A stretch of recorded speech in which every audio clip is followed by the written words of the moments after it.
మోసం బట్టబయలు. రామయ్య సోమయ్య కోట ముందు గొడవ పడుతున్నారు. అది చూసిన భటులు వారిద్దరిని రాజు ముందు ప్రవేశపెట్టారు. అక్కడ కూడా వాళ్ళు పోట్లాడుకుంటూనే ఉన్నారు. రాజుకి కోపం వచ్చి విషయం ఏంటి అని గద్దించాడు. నేను గుర్రం మీద వస్తుంటే ఈ రామయ్య నడుచుకుంటూ వెళ్తున్నాడు. అతడు రాజధానికి వస్తున్నాడని తెలుసుకొని నేను దయ తలిచి గుర్రం ఎక్కించుకున్నాను.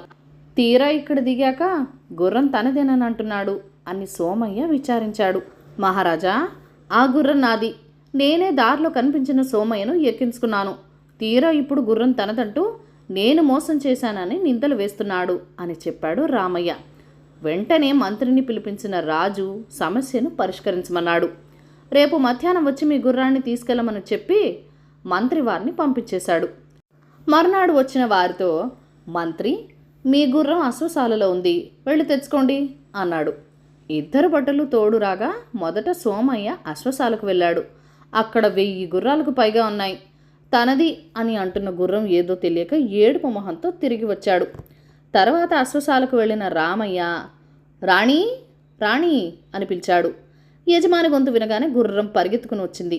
ఆ గుర్రం రామయ్యదని, సోమయ్య అబద్ధం ఆడుతున్నాడని మంత్రి నిర్ధారించాడు. విషయాన్ని మహారాజుకు వివరించాడు. దీంతో రాజు సోమయ్యను చెరసాల్లో వేయించి రామయ్యను వదిలివేశాడు. కథ కంచికి మనం ఇంటికి. మరిన్ని మంచి మంచి కథల కోసం లైక్ చేయండి, షేర్ చేయండి. మన ఛానల్ని ఫస్ట్ టైం చూస్తున్నట్లయితే కనుక సబ్స్క్రైబ్ చేసుకొని ప్లీజ్ మీ సపోర్ట్ ఇవ్వండి.